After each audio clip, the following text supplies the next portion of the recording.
Bonjour à tous, on va dire quelques mots sur la Parashat Bo, que ces quelques mots ils soient pour la réussite de Orientalia, la fille de Vered Chaya, qu'elle réussisse dans tout ce qu'elle fait, et notamment dans les débuts de nouvelles choses.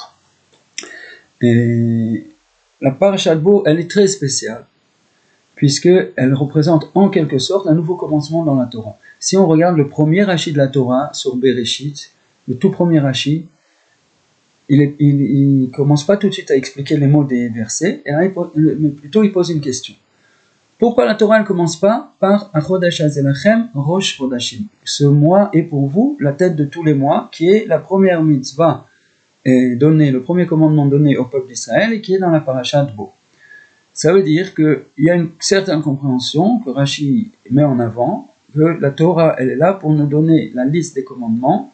Bien sûr, elle peut la donner dans le cadre, avec le cadre de l'histoire dans lequel ça a été donné, mais c'est ça l'essentiel de la Torah. Pourquoi la Torah s'appelle Torah Chaim ou Raïta, ça veut dire des instructions pour la vie.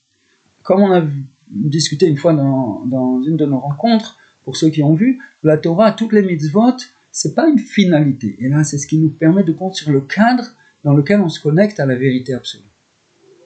Donc c'est ça l'essentiel de la Torah a priori. C'est ce que demande Rashi.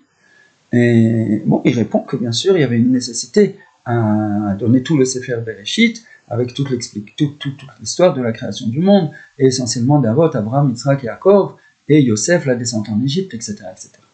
Mais il reste qu'il y a quelque chose d'essentiel dans les mitzvot, et ça commence dans Parashat Bo. Et la première mitzvah, c'est Achodesh Azelachem. Donc c'est pour ça qu'on va faire un petit peu différemment de ce qu'on a fait jusqu'à présent. Avec votre permission, je vais dire quelques mots sur la mitzvah elle-même dans son sens littéral, et on va associer à ça un des aspects que Rabbi Nathan nous dévoile dans le Likutei Halachot sur l'aspect plus intérieur de la mitzvah, plus spirituel. Il en dévoile des dizaines, presque une vingtaine sur cette mitzvah-là. On va s'attacher à un point pour pas que ça soit trop long. Et ceux qui veulent, ils sont invités à parcourir le Likutei Halachot et ils découvriront beaucoup d'autres merveilles sur cette mitzvah. Donc la mitzvah, elle est énoncée dans le verset. Ce mois est pour vous le premier de tous les mois. Hachem dit à Moshe d'enseigner aux enfants d'Israël que le mois de Nissan, ça sera le premier mois de leur calendrier pour ce qui concerne le cycle annuel des fêtes, etc. etc. Et le Rambam décrit la mitzvah comme étant une mitzvah sur le Beit Din, sur le tribunal, qui doit, comme on va voir tout de suite, recevoir les témoins qui viennent témoigner sur le début du mois et faire tous les calculs qu'il faut, aussi bien pour les mois que pour les années.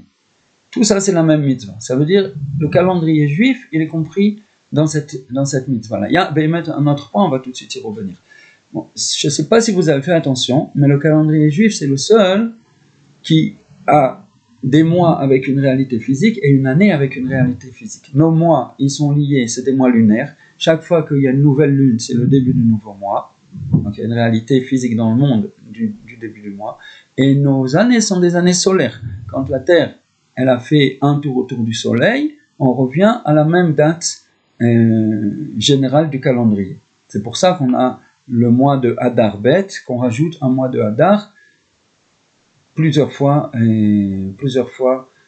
régulièrement. C'est pas très régulier comme le jour de février qu'on rajoute dans le calendrier grégorien, mais il y a une certaine régularité, il faut calculer la chose, et avec ça on a toujours des mois qui ont une réalité physique et des années qui ont une réalité physique, ce qui fait que Pessah, et c'est de là qu'on a appris qu'il fallait s'aligner sur l'année solaire.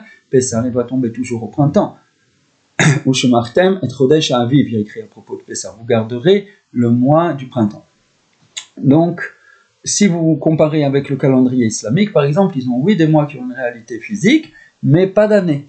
Donc, ça fait que la même fête chez eux, elle peut tomber une fois en hiver, une fois en été, etc., etc. Et à l'inverse, le calendrier grégorien, je crois que c'est comme ça qu'on l'appelle, il a une réalité dans l'année, c'est-à-dire les dates, elles correspondent à l'imposition de la Terre par rapport au Soleil, donc la même saison. Par contre, il n'y a aucune réalité dans les mois. Ils ont fixé que le 28e, le 29e, ou le 30e, ou le 31e jour du mois précédent, c'est le début du nouveau mois. Mais il n'y a pas de ça une réalité physique. Donc c'est ici que commence cette chose-là. Donc c'est intéressant de noter que la première chose qu'Hachem fait pour le Ham Israël, c'est de lui donner un temps particulier, un temps à lui, et qui correspond au temps de la création. Maintenant, quelques points sur les lois de cette mitzvah. Et la sanctification du nouveau mois, elle se fait par la vision. Il faut qu'il y ait des témoins qui viennent témoigner qu'ils ont vu la nouvelle lune. Parce que le cycle de la lune, ça marche comme ça. Quand il y a apparaît un point de la nouvelle lune, c'est le premier jour du mois.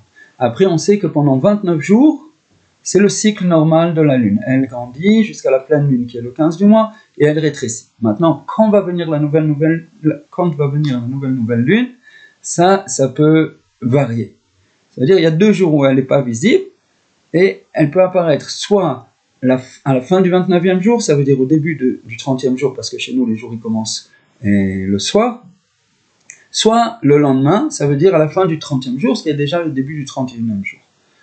Donc comment ça se passe? Le Beth Din, il a des calculs très précis, il sait exactement si la lune ce mois-ci, elle va être visible au début du 30e jour, ou pas. Si elle va être visible au début du 30e jour, le Beth Din est assis et est prêt à recevoir les témoins tout le 30e jour. Dès que des témoins arrivent, on les vérifie, on vérifie que leur édoute est vrai. Il suffit de 2 témoins. Et ce qui est intéressant, c'est qu'il y a tous les critères de témoins pour tous les autres témoignages, qui sont des critères assez difficiles. Et de même qu'il faut, pour témoigner sur un meurtre, pour témoigner sur un vol, pour témoigner sur toutes sortes de choses, il faut certains critères pour les témoins, que ce soit des gens cachers qui ne sont pas liés entre eux. Et ça aussi, ça doit s'appliquer pour le témoignage de la lune. On aurait pu penser, il y a des cas où on n'a pas tous ces critères-là, on accepte des témoins et un spectre plus large de témoins. On aurait pu penser que pour la lune aussi, ça serait comme ça. Non, on veut des témoins avec toutes les khumrot, avec toute la définition stricte du témoignage selon la Torah. Donc, il suffit de 2 témoins. Si 2 témoins ont été vérifiés et ce qu'ils décrivent, quand ils ont vu la lune, à quelle hauteur, quelle forme elle avait, etc., ça corrobore les calculs du tribunal, alors on déclare que ce jour-là, le 30e jour du mois, il n'est pas le 30e jour du mois précédent, il est le premier jour du nouveau mois. Et donc, on fait les korbanot, les sacrifices de Rosh Chodesh, ça met en place toute une nouveauté. Chodesh, c'est le même lettre comme Chadash. Ça renouvelle le cycle du temps et le nouveau mois commence. Ça, c'est un des aspects dont Rabbi Nathan parle et qu'on ne va pas développer aujourd'hui, c'est que l'aspect du Rosh Chodesh, c'est une force spirituelle de renouvellement. Et si par contre le tribunal dans ses calculs a vu que ça ne pourrait pas être le 30e jour, il n'ouvre même pas ses portes aux témoins. S'ils viennent des témoins, on les reçoit, mais on sait que soit ce sont des témoins menteurs, pour une certaine raison ils veulent que le mensonge pénètre dans le cycle du temps juif. Il y a eu des sectes qui étaient affiliés au peuple juif et qui ont essayé par tous les moyens d'abîmer le respect des mitzvot, de briser le cadre d'adhésion à la vérité. Ou bien, ils se trompent. Parfois, il y a des reflets, il y a des choses, on croit qu'on a vu une lueur, et cette lueur elle est tellement forte que c'est assurément la lune, et c'est pas la lune. En tous les cas, on ne va pas valider le début du nouveau mois par ce que les témoins décriront, puisqu'on sait que c'est pas possible qu'ils aient vu la lune. Par contre, on va essayer de mettre en évidence qu'ils se trompent ou qu'ils mentent. En dehors de ça, il y a d'autres lois, c'est que ce n'est pas n'importe quel tribunal qui peut faire ça, c'est les plus grands sages d'Israël qui doivent s'attacher à ça. Notamment parce qu'il y a ici le calcul du Hibur Hashana, il faut décider quand est-ce qu'on ajoute le mois de Adar Bet ou pas, ce qui est des calculs très difficiles, et il y a dans ça une sagesse particulière, il faut donc que ce soit les plus grands sages qui font ça, il faut aussi que ce soit en Eretz Israël. Si vraiment il y avait un très grand sage qui a reçu la smicha, ça veut dire qu'il a été ordonné en tant que juge d'Israël, sur la terre d'Israël, et qu'après il est parti, et qu'il ne reste pas en Eretz Israël quelqu'un de sa stature, il pourra lui recevoir le témoignage en Chutz La'aretz et décider s'il faut ajouter Adar Bet ou pas en Chutz La'aretz, jusqu'à ce qu'en Eretz Israël il apparaisse quelqu'un de son niveau, ou bien sûr encore plus sage que lui. Et il me semble que essentiellement on a vu à peu près toutes les lois de cette mitzvah, et donc on va maintenant rentrer dans un aspect un peu plus profond spirituel de cette même mitzvah. Rabbi Nathan dit dans Ilchot Hashkamat HaBoker Aleph, la lettre Yud Bet, que c'est pas par hasard que cette mitzvah elle a été donnée au moment où Hachem il voulait faire sortir les enfants d'Israël d'Égypte. Pourquoi ? parce qu'il y a écrit comme ça, que la descente spirituelle des enfants d'Israël, ils sont arrivés en tant que fils de Yaakov, des gens spirituels, et en 200 ans, ils ont eu une descente spirituelle terrible, à tel point que il restait presque rien d'attachement à Hachem direct chez les enfants d'Israël au moment de la sortie d'Égypte. Alors, comment Hachem il peut les faire sortir? Il y a écrit que les anges, à la mer Rouge, avant l'ouverture de la mer, c'était vraiment valable aussi en Égypte, ils ont dit, pourquoi tu veux sauver cela et faire couler les Égyptiens? Alors, cela et cela, ils ont fait un Avodah Zara. La vérité, la réponse à cette question, c'est que c'est vrai, les Juifs aussi, ils étaient tombés très bas dans leur spiritualité, mais chez eux, c'était comme quelque chose d'extérieur, comme une poussière qu'on peut balayer et se nettoyer, alors que chez les Égyptiens, c'était leur essence même d'être attachés aux forces de la sorcellerie, aux forces de l'idolâtrie. Maintenant, comment on fait ça? Comment on dévoile que le mal, entre guillemets, ou la bassesse spirituelle de quelqu'un, de tout un peuple, elle n'est pas leur essence. On cherche des points positifs, des bons points où ils sont attachés à la vérité, ils sont attachés à la lumière d'Hachem. C'est en rapport avec l'enseignement très célèbre de Rabbi Nachman, qui est l'enseignement Resh Pebet 282, dans la première partie du Likutei Moharan, qu'on désigne souvent sous le nom de les bons points.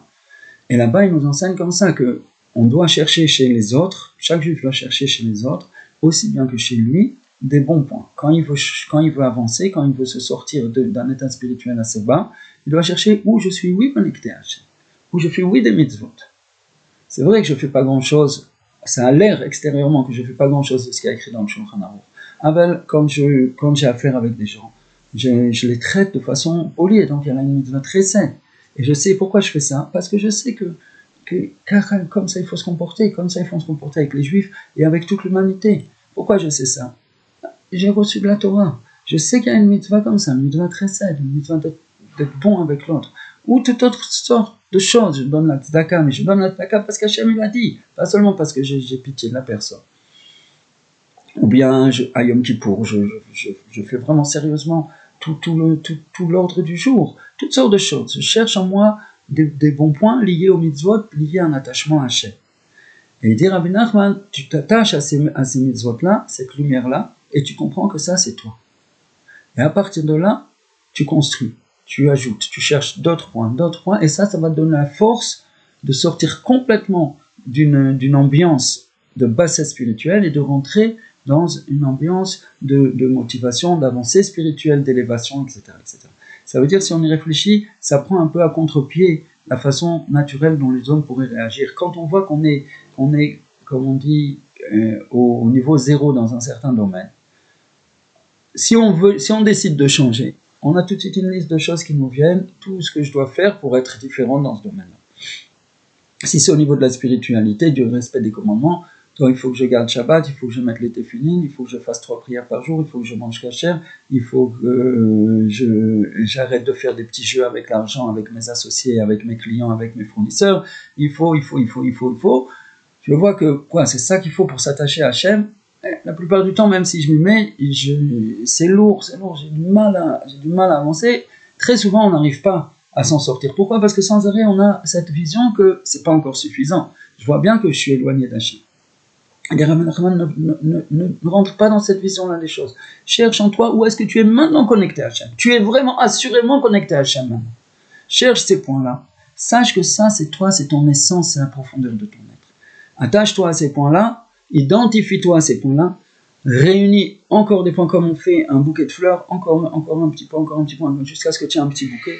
Quand tu as ce petit bouquet, tu comprends que ça, c'est toi. Tu es connecté à l'infini, tu es connecté à la vérité, tu es connecté au bien. Et ça va te donner une force, ça va te donner une dynamique, et tu vas voir que tu vas automatiquement te connecter à Hachem, et tu auras sans aucun problème, tu vas rentrer aussi dans le cadre, puisqu'il faut, oui, bien sûr, le cadre, il faut respecter les mitzvot, mais ça sera pour toi une dynamique positive, tu n'auras pas un poids, tu n'auras pas des difficultés, ça va se faire automatiquement, et l'essentiel, ça sera de vivre ce lien avec Hachem qui existe déjà.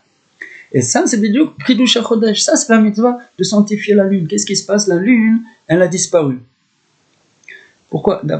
Soit dit en passant, tout ça, ça a commencé au moment de la création. Il y a une histoire qui est racontée. Bien sûr, c'est une parabole. La parabole, elle est vraie, même si c'est pas au sens le plus simple. C'est qu'Hachem, il avait créé la lune et le soleil équivalents. Deux astres très puissants qui allaient éclairer le système solaire, on l'aurait peut-être pas appelé comme ça si ça s'était fait. Mais la lune, elle est venue, elle a dit deux rois avec une seule couronne, ça va pas. Deux rois sur le même royaume, ça va pas. Alors Hachem lui a dit, tu as raison, va et réduis-toi. Et depuis ça, elle a eu ce cycle d'apparaître et de disparaître, et en plus, au lieu d'avoir sa propre lumière, elle ne fait que refléter la lumière du soleil. Donc tout a commencé du fait qu'elle voulait, elle, régner, en fait, c'était régner plus que le soleil. Elle voulait se mettre en avant trop. Et dans les réalités spirituelles, on doit savoir qu'on est un réceptacle, on n'est pas un émetteur. Même celui qui a l'air d'être un émetteur, il a un réceptacle et un seul émetteur. Le Saint béni soit-il. Et donc de cette erreur de la Lune a commencé toute l'histoire des cycles de la Lune. Maintenant, nous, qu'est-ce qu'on fait? On prend la Lune quand elle est la plus petite.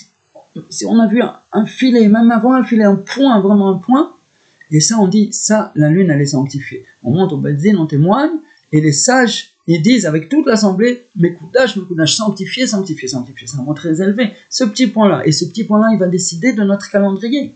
Ça veut dire quand on fixe Elul, pour une raison ou une autre, c'est lié à Elul, quand on fixe Elul, si on sanctifie le 30e jour, ou s'il n'y a pas de témoin, et donc on sanctifie le 31e jour comme étant le premier jour de Elul, ça va changer la date de Rosh Hashanah et de Yom Kippour, par exemple. C'est un exemple. La même chose pour Pessah, la même chose pour toutes les fêtes. Maintenant, qu'est-ce qui se passe à Rosh Hashanah? Hachem, il s'assoit dans la chaise de jugement et il juge tous les éléments de sa création. Et le jour de Rosh Hashanah, le jour de Yom Kippour, il scelle ce jugement-là et il s'assoit dans la chaise de Rachamim, de miséricorde.